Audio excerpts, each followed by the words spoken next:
Hey guys, welcome to my channel. என்னோட special dish ஒரு sweet.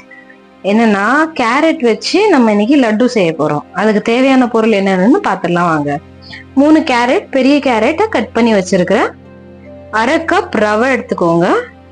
1 cup காய்ச்சின பால் எடுத்துக்கோங்க. 1 கப் சுகர், நெய் வந்து தேவையான அளவு. ஃபர்ஸ்ட் ஒரு 4 டீஸ்பூன் தேவைப்படும்.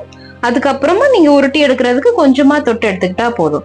முதல்ல இந்த கேரட்டை மிக்சர் ஜார்ல போட்டு நல்லா ஃபைனா கிரைண்ட் பண்ணி எடுத்துக்கலாம். இப்போ நம்ம கேரட்டை நல்லா ஃபைன் பேஸ்டா அரைச்சி எடுத்துட்டு வந்துட்டோம். அடுப்புல ஒரு வானல் வச்சுக்கோங்க. வானல்ல வச்சு ஒரு 4 டீஸ்பூன் நெய் ஊத்திக்கலாம் வாங்க. நான் வந்து இரும்பு வானல் வச்சிருக்கேங்க. வானல்ல ஒரு 4 டீஸ்பூன் நெய் விட்டுக்கலாம். நெய் நல்லா காஞ்ச உடனே அரைச்சு வச்சிருக்கிற கேரட் விழுது போட்டுக்கலாங்க. நெய் நல்லா காஞ்சிருச்சுங்க. இப்போ இந்த கேரட்டை நம்ம இதுல போட்டுருவோம். இந்த கேரட் போட்டு நல்லா பச்சை வாசனை போகிற வரைக்கும் கிண்டிட்டே இருங்க. பச்சை வாசனை நல்லா போகணும். இது கேரட் லட்டுங்கிறது வந்து குழந்தைங்க ஒரு டிஃப்ரெண்டான ஒரு டிஷ்ஷா இருக்கும். அதே மாதிரி நல்லா டேஸ்டாகவும் இருக்குங்க. நீங்க ட்ரை பண்ணி பாருங்க, சூப்பரா வரும். இது குழந்தைங்களும் விரும்பி சாப்பிடுவாங்க. நல்லா கிண்டி விட்டுக்கிட்டே இருங்க. உங்களுக்கே ஒரு ஸ்டேஜ்ல தெரியும் கேரட்டோட பச்சை வாசனை போயிடுச்சுன்னு சொல்லிட்டு. அது வரைக்கும் நல்லா கிளறி கொடுத்துக்கிட்டே இருக்கலாங்க. கைவிடாம கிளறிக்கிட்டே இருங்க. விடும்போது கொஞ்சம் பார்த்து கிண்டி விடுங்க. ஏன்னா இது தெரிக்கும், கையில தெரிக்காம நீங்க பார்த்து கிண்டி விடுங்க. இப்போ நல்லா பச்சை வாசனை போகிற வரை கிளறி விட்டாச்சுங்க. இதுல 1 கப் சர்க்கரை,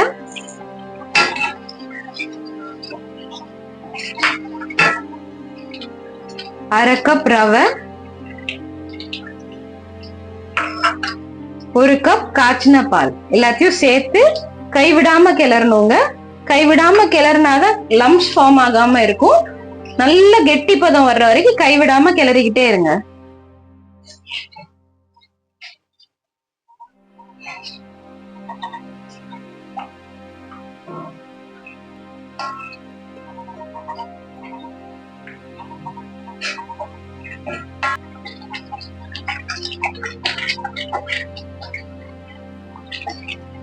பார்த்து கிளறி விடுங்க. இது தெரிக்கும்.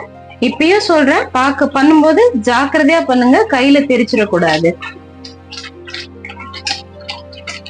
நல்லா கிளறி விட்டுக்கிட்டே இருங்க, நல்லா கெட்டியா ஆகுற வரைக்கும்.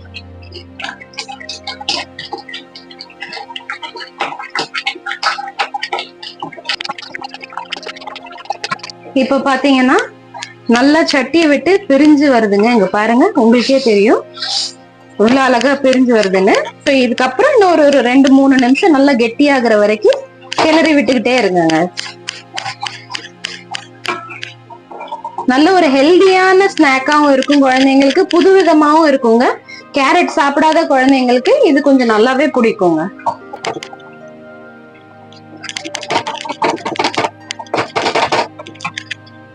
நல்ல ஒரு இந்த பதம் வரட்டுங்க. இங்க பாருங்க, எடுத்து விட்டா அப்படியே கெட்டியா ஃபார்ம் ஆகணுங்க. இந்த பதம் வந்த உடனே கேஸ் ஆஃப் பண்ணிட்டு அது கொஞ்சம் கை சூடு பொறுக்கிற அளவுக்கு நம்ம வந்து ஆற விட்டுறலாங்க. சூடு பொறுக்கிற அளவுக்கு ஆற விட்டக்கு அப்புறம் கையில நெய்யை தடவிக்கிட்டு உருண்டை பிசைஞ்சிட்டு அதுக்கப்புறம் அதை நம்ம வந்து நம்மளுக்கு என்ன ட்ரை ஃப்ரூட்ஸ் தேவையோ அதை நம்ம ஆட் பண்ணிக்கலாங்க. இப்போ இதை ஆஃப் பண்ணி ரெஸ்ட் விட்டுறலாம். இப்போ கை பொறுக்கிற அளவுக்கு சூடா இருக்குங்க. நல்லா ஆறிடுச்சு. கையில நெய் தடவிக்கோங்க. நெய் தடவிட்டு உங்களுக்கு எவ்வளவு பெரிய ரவுண்ட் பால், சின்ன குட்டி குட்டி உருண்டையா வைக்கணுமா இல்ல பெருசு பெருசா வைக்கணுமாங்கிறது நீங்க பாத்துக்கோங்க எப்படி வைக்கணும்ட்டு. எனக்கு இவ்வளவு சின்னது போதும். நான் இவ்வளவு குட்டியா உருட்டி நான் அடுக்கி வச்சிடுறேங்க. வாங்க எல்லாத்தையும் அடுக்கி முடிச்சுட்டு நான் உங்களுக்கு காட்டுறேன். சூப்பரான கேரட் லட்டு ரெடிங்க. இதுல உங்களுக்கு தேவையான ட்ரை ஃப்ரூட்ஸை நீங்க ஆட் பண்ணிக்கலாம். என்னென்ன ட்ரை ஃப்ரூட்ஸ் போடணுமோ இப்ப நான் போட்டிருக்கிறது வந்து பாதாமும் முந்திரியும் போட்டிருக்கேன். உங்களுக்கு இதுக்கு மேல பிஸ்தா கிடைச்சதுன்னா பிஸ்தா ஆட் பண்ணிக்கலாம். இல்ல என்னென்ன ட்ரை ஃப்ரூட்ஸ் நீங்க ஆட் பண்ணணும்னு நினைக்கிறீங்களோ பண்ணிக்கலாம். உங்களோட குழந்தைங்களுக்கு கண்டிப்பா இந்த டிஷ் பிடிக்குங்க. ட்ரை பண்ணி பாருங்க. ட்ரை பண்ணிட்டு இந்த டிஷ் நல்லா வந்திருந்தா ப்ளீஸ் கமெண்ட்ஸ்ல சொல்லுங்க. இந்த டிஷ் உங்களுக்கு பிடிச்சிருந்தா please like, share and subscribe to my channel. And கமெண்ட்ஸ்ல சொன்னீங்கன்னா கண்டிப்பா சந்தோஷமா இருக்கும். Thank you so much.